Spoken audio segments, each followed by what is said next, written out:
Hey guys, welcome to Top 5 Minecraft Castles. Now you might be asking yourself, hang on a sec, I've seen the thumbnail. What is this video? Well, basically, I've taken a look around Planet Minecraft at a whole bunch of things there, and I was so inspired by some of the castles that I saw available for download by members of the public that I really wanted to just grab some, take some footage of it, and show you guys at home so that you can kind of come away from this and hopefully perhaps be inspired or just witness some of the glorious creations that people have done. Now this is a castle by Alice, and I was lucky enough to kind of have a chat with her about choices that she's made, because there are some really cool bespoke trees around the edge of the map, and they come from a tree library that her and her build team have kind of built together, and then she can copy and paste from those around just to kind of reuse existing cool trees.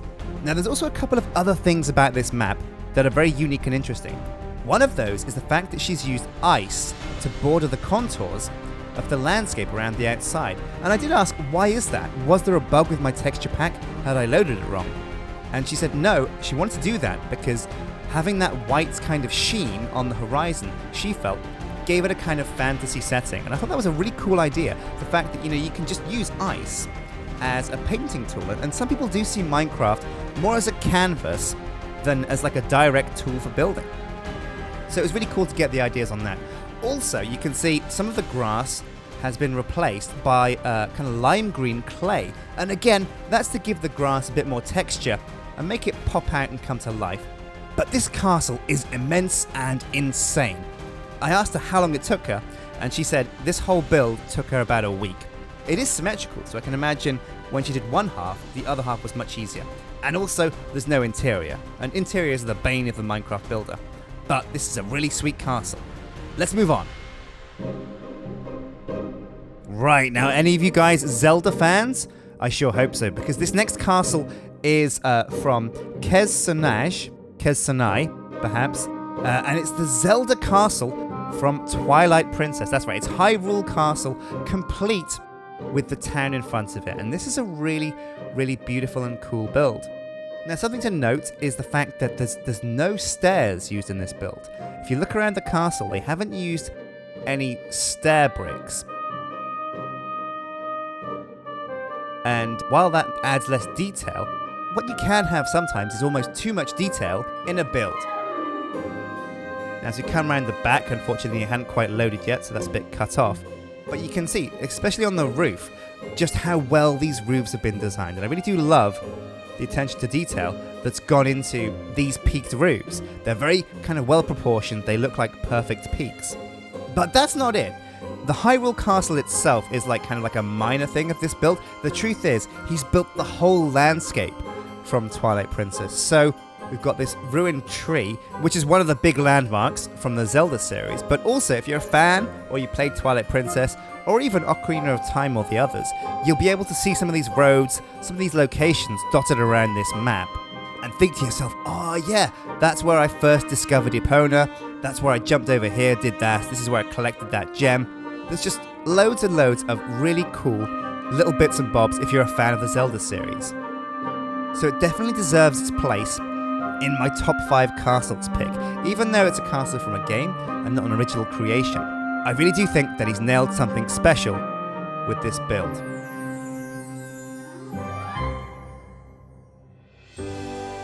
Right, next up on our list of amazingly cool castles is the castle Livids, and this is by KC Rat. Now again, what I love about this build is the fact that it's kind of purist. They haven't used stairs in certain locations, and in a lot of ways they've kind of forsaken the idea that they're going to over-detail the build. When you go after a big build, or when you kind of create something that's got grandness and scale, you have to say to yourself, how long am I going to spend on each aspect of this build? One thing I get caught up in is detail. I want everything I create to look as good as it possibly can. So I often spend way too long in the build, putting down little steps and things, focusing too hard on the minor details, because when you look at the build as a whole and put together the whole kind of set, all the houses here with the cobwebs coming out of the smoke, the guard towers, the streets and the street lights, and even that hot air balloon there, oh, and of course the ships, as a whole, the whole piece just looks like a really cool build. And so you don't always need to go super in-depth with how much detail you chisel into a build. I love these boats, for example. They're very, very big, and some of the surfaces are maybe a bit flat. They could have been a bit more curved. But the truth is, as a part of the whole build, they work really, really well. And it's all about your time constraints. Just remember how much time you want to spend on something, because if you do find yourself like 6 hours into a build and you've only done a very small amount, you might get disheartened and it might kind of turn you off building the rest of it. And you don't want that to happen. So maintain a pace you can keep up with as far as detail goes, something that you're happy with, so that you don't lose heart and get bored of the build, because that's the last thing you want to happen. I've had so many builds where I've stopped early just because I've run out of interesting and cool things to put in, and I've just spent way too long getting bogged down on the detail of one structure that when I look at what else I've got to make and imagine the amount of detail I've got to put into it, it blows my mind and it just washes over me, and it's a bit overwhelming. It can feel like too much to do. So make sure you pace yourselves when you're making a build. Right, so next up is Tephra Castle and the town of Noxshire, and this is by a guy called Noxus Bolgar. This is a really, really, really cool castle. Again, you can see the rooftops there bordered by stone brick, which is a really good way to highlight and accent edges. And what you can get sometimes is if you have too many rooftops, the area can get messy and you can't really differentiate the different houses. But when you're in a town and you've got lots of rooftops together, highlighting the edges can be a really good idea. Now that windmill looks amazing. I love it. Love the kind of the blades that are on it. Also the clock tower, really cool, really tall, adds to the effect of the town, and it's even got a clock face too. But, oh, and that pumpkin patch, pretty cool too. But the real jewel of this build is the castle. Let's not forget, this is the top 5 Minecraft castles for me. And what I really love about this is that the guy has said, hang on a sec, it's definitely a man-made mountain here, or a couple of man-made peaks. Somebody created that in some other tool like World Edit or maybe even World Painter. But it's definitely like he created the mountain first and then built the castle on the mountain. He kind of pressed it against it. He used the landscape and the geography to define how he was going to build his castle, and he adapted with the terrain. And I really love that. I love it when people don't use flat grass to build their builds and then build the terrain around it. I love it when they take a place out in the world, or even terraform a place, and then try and find a way to make a castle or a structure work within that space. I think it's a really cool thing to do. And of course, it keeps the world looking pretty natural when you build buildings around the environment, rather than building the environment around the buildings. So yeah, this is a really cool castle, Tephra Castle. Love it so much. Definitely one of my top 5.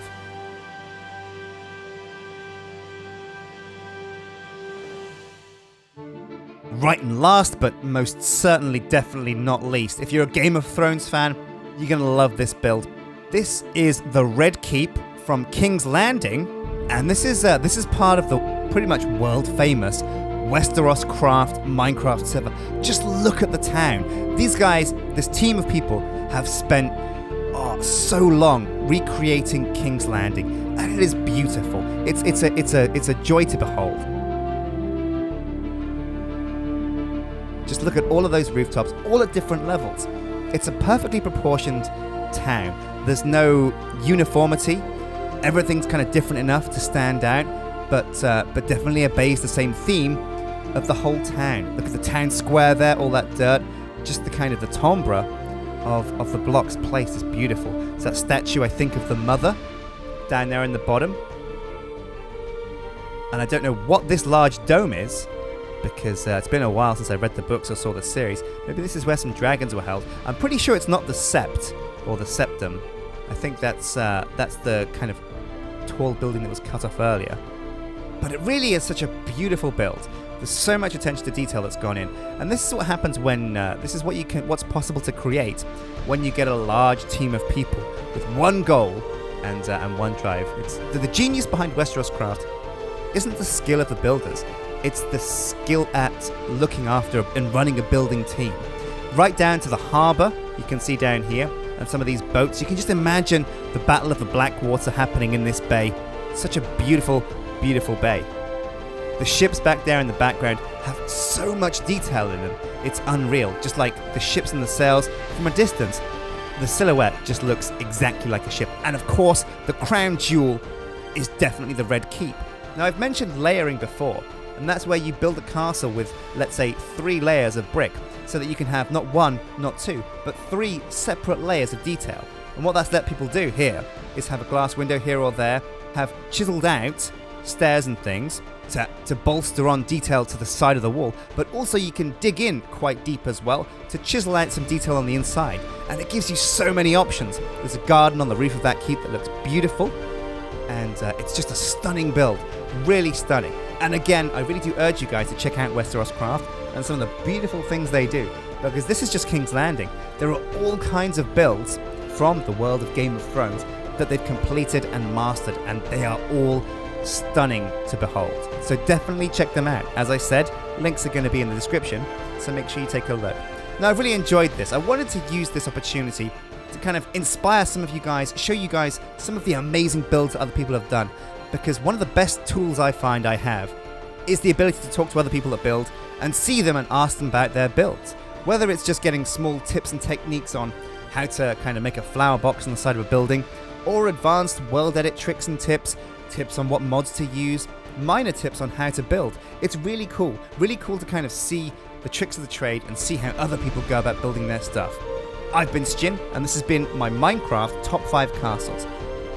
If you want to check out some of the amazing builds here, check the description. Also, Planet Minecraft has a whole bunch of awesome builds, not just castles, that you can check out to your heart's content. Download, not all of them are available for download, only some, but they're all really cool to check out. So, take care guys, and I'll see you next time for some more inspiring builds.